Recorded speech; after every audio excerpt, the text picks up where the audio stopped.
જય શ્રી કૃષ્ણ મિત્રો, નિત્ય સત્સંગમાં આપ સૌનું સ્વાગત છે। આજે આપણે સાંભળીશું શ્રીમદ ભગવદ્ ગીતાનો અધ્યાય 13મો, ક્ષેત્રજ્ઞ વિભાગ યોગ। જો આ વિડીયો તમને પસંદ પડે તો લાઈક અને શેર કરી ચેનલને સબસ્ક્રાઇબ જરૂરથી કરજો।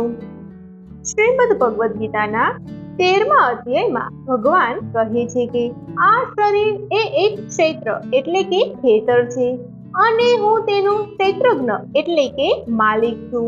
આ અધ્યાયમાં ભગવાન જ્ઞાનીઓના લક્ષણોનું વર્ણન કરે છે। ભગવાન કહે છે કે અભિમાની ન બનવું, દંભ અને દર્પનો ત્યાગ કરવો, દયાભાવ રાખવો, જીવોને કદી ન હણવા, કોઈ ખરાબ કરે તોય ક્ષમા દેવી, સદાય સ્વચ્છ રહેવું, ગુરુને પૂજ્ય માનવા, ઇન્દ્રિયોના સ્વાદમાં સુખ ન જોવું, મનને કામ ક્રોધાદી વિકારોથી મુક્ત રાખવું, સ્ત્રી ઘર સંતાનમાં મમતા ન કરવી, સારા નરસા સમયમાં ધીરજનો ત્યાગ ન કરવો, જનસમૂહની પ્રીતિ ન કરવી અને અન્ય ભાવે ઈશ્વરની ભક્તિ કરવી વગેરે આદર્શ જ્ઞાનીના લક્ષણો છે। હવે આપણે શ્રીમદ ભગવદ્ ગીતાનો અધ્યાય 13મો, ક્ષેત્રજ્ઞ વિભાગ યોગ એકદમ સરળ ભાષામાં સાંભળીએ। શ્રી ભગવાન કહે છે, આ શરીર અર્જુન હે ક્ષેત્ર એમ કહેવાય, જે જાણી લે તે હને તે ક્ષેત્રજ્ઞ ગણાય। સર્વ શરીરોમાં મને ક્ષેત્રજ્ઞ ખરે જાણ, જ્ઞાન ક્ષેત્રજ્ઞનું જ્ઞાન સત્યને માન, ક્ષેત્ર તેમ ક્ષેત્રજ્ઞ છું, પ્રભાવ તેનો શું, વિકાર તેના તે બધું કહું ટૂંકમાં હું। વિવિધ છંદમાં જ્ઞાન આ કહ્યું કે ઋષિએ, બ્રહ્મસૂત્રના પદમહી તેને ગાયું છે। મહાભૂત બુદ્ધિ વળી અવ્યક્ત અહંકાર, 10 ઇન્દ્રિયોને મન અને 5 વિષય વિસ્તાર, ઈચ્છા સુખ ને દુઃખ ને દ્વેષ ચેતના તેમ, ધ્રુતિ સંઘાત કહેલ છે ક્ષેત્ર વિકારી એમ। માની ના બનવું વળી દંભ દર્પ તજવા, દયા રાખવી જીવને કોદી ના હણવા, બુરુ કરે કોઈ કદી તો ક્ષમા દેવી, સરળ હૃદયને પ્રેમથી વાત સદા કેવી, પૂજ્ય ગુરુને માનવા સ્વચ્છ સદા રહેવું, ચંચલતાને છોડવી મન જીતી લેવું, ઇન્દ્રિયોના સ્વાદમાં સુખ ન કદી જોવું, કામ ક્રોધ અભિમાન મૂકી મન ધોવું, જન્મ થાય છે મરણને રોગ વળી થાય, હડપણ આવે એમ આ જીવન તો જાય, એમ દુઃખ દોષો બધા જીવન ના જોવા, વૈરાગ્ય તણા લેપથી વિકાર સૌ ધોવા, સ્ત્રી ઘર સંતાનને નહીં મમતા રતિ કરવી, સારા નરસા સમયમાં ધીરજને ધરવી, અનન્ય ભાવ કરી સદા મુજ ભક્તિ કરવી, જન સમૂહને પ્રીતના સ્વપ્ને પણ કરવી, શાંત સ્થળે રહેવું વળી કરવો ત્યાં અભ્યાસ, જ્ઞાન મેળવી પામવા ઈશ્વરને અભ્યાસ, જીવનનું ધન માનતા મેળવવો મુજને, આ સૌ જ્ઞાન તણા કહ્યા લક્ષણ મેં તુજને, તે જ જાણવા જોગ છે જેથી અમર થવાય, અનાદિ તે પરબ્રહ્મના સત્ય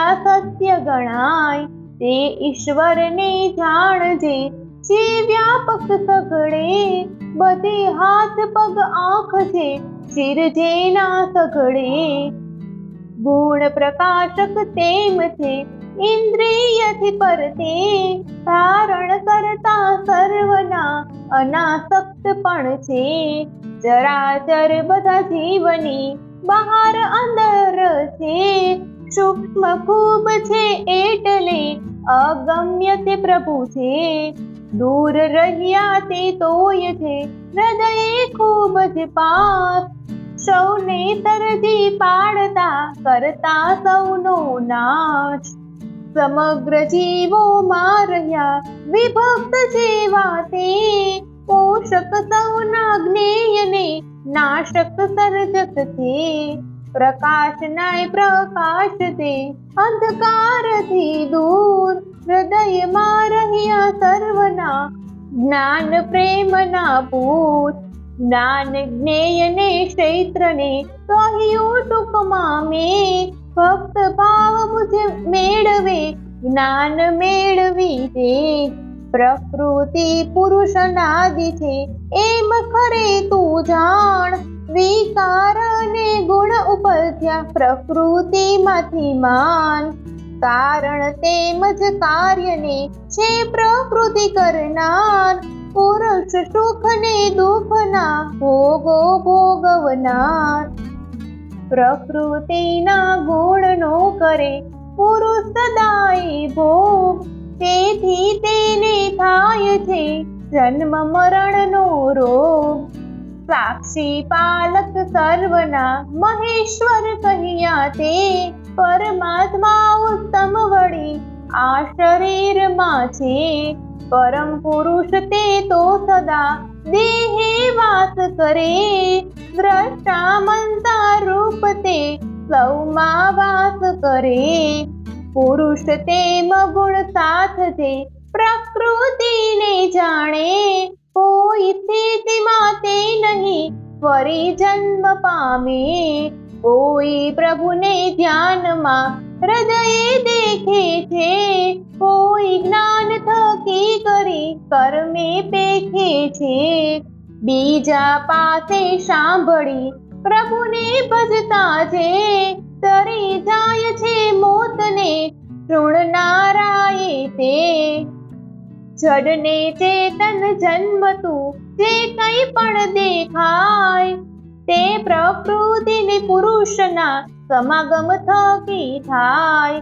સમાન રૂપે સર્વમાં વસી રહ્યા પ્રભુ તે, તેને જે જોતા સદા જોતા સાચું તે. વિનાશી બધી વસ્તુમાં અવિનાશી પ્રભુ તે, તેને જે જોતા સદા જોતા સાચું તે. આત્મા જેવા અન્યને તે ન કદી મારે, વિનાશી જગે છે સદા પ્રભુજીને ભાડે. પ્રકૃતિ કર્મ કરે બધા આત્મા કઈ ન કરે, એમ જાણતા જાણતા સાચું તેજ તરે. ભિન્ન જીવ પ્રભુમાં રહ્યા તે પ્રભુથી થાય, સમજે એવું તે મને પ્રભુ પ્રાપ્તિ થાય.